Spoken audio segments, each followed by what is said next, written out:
नमस्कार प्रेक्षको, C news Pune वृत्तदर्शनमध्ये आपले स्वागत। महाराष्ट्र शासनाच्या सांस्कृतिक कार्य संचालनालयाच्या वतीनं 6व्या महाराष्ट्र राज्य दिव्यांग बालनाट्य महोत्सवाचं आयोजन पुण्यात करण्यात आलं होतं।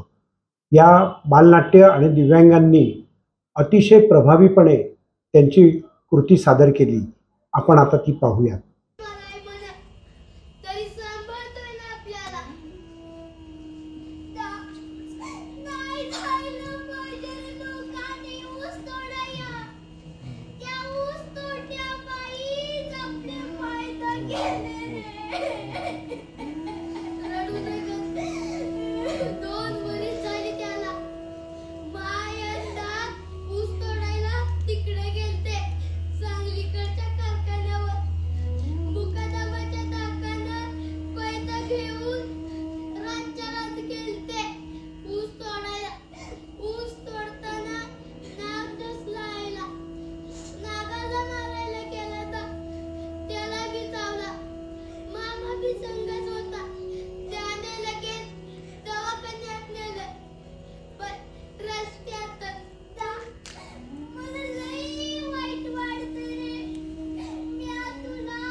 वस्तीवाले म्हणतात म्या जन्मले आणि माय मेली माझी।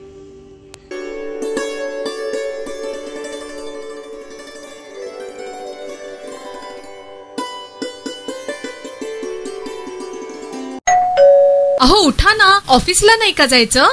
अगं मला आज फ्रेशच वाटत नाही, काही करायची इच्छाच नाही। अहो मग तुम्ही आजपासूनच न्यू युनायटेड फार्मसीचे गुड मॉर्निंग चूर्ण घेणं सुरू करा। अपचन, मलावरोध, बद्धकोष्ठ, आम्लपित्त आणि पोटाच्या तक्रारींवर खात्रीशीर आयुर्वेदिक उपाय गुड मॉर्निंग चूर्ण। 35 वर्षांपासून सगळ्यांच्या पसंतीचे गुड मॉर्निंग चूर्ण औषधांच्या प्रत्येक दुकानात मिळते।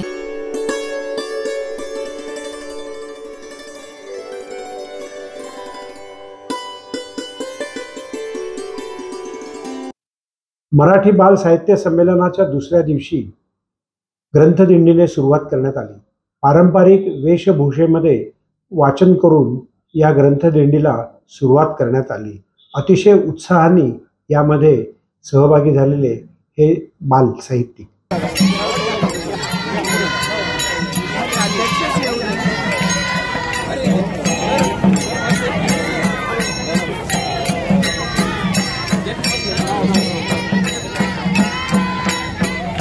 एकच मिनिट।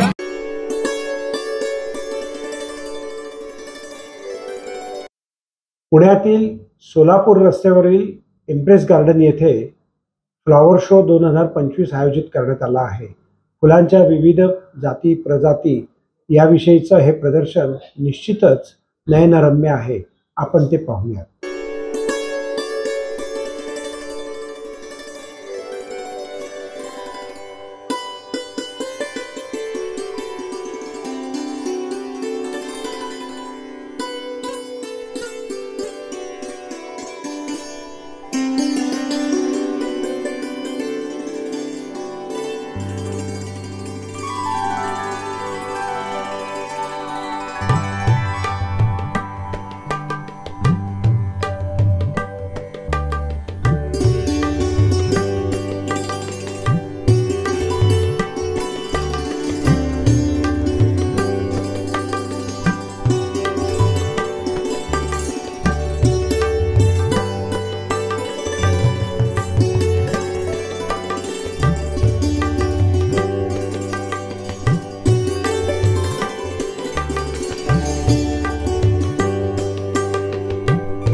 नमस्कार प्रेक्षको, सी न्यूज पुणे वृत्तदर्शनमध्ये आपले स्वागत.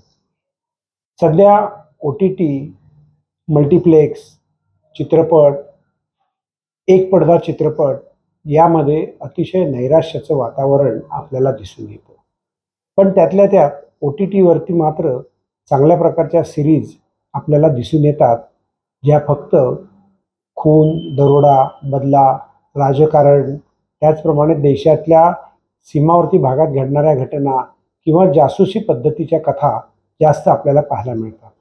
मनोरंजनात्मक होईल, विनोदाच्या होईल, कौटुंबिक होईल अशा कुठल्याही OTTवरती सिरीज नसल्यामुळे त्याचाही प्रेक्षक आता कमी होऊ लागलेला आहे. एक पडदा सिनेमा बंद पडत चाललेला आहे.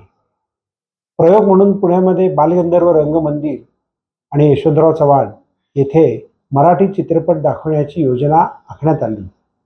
त्यापेक्षा एक पडदा चित्रपटांना जर ही सोय सुविधा दिली तर प्रेक्षक नक्कीच तिथे जातील. एक चित्रपट हा आता परवडणारा व्यवसाय राहिलेला नाही, कारण एक पडदा चित्रपटाकडे प्रेक्षकच येत नाही. पाहत रहा सी न्यूज पुणे वृत्तदर्शन.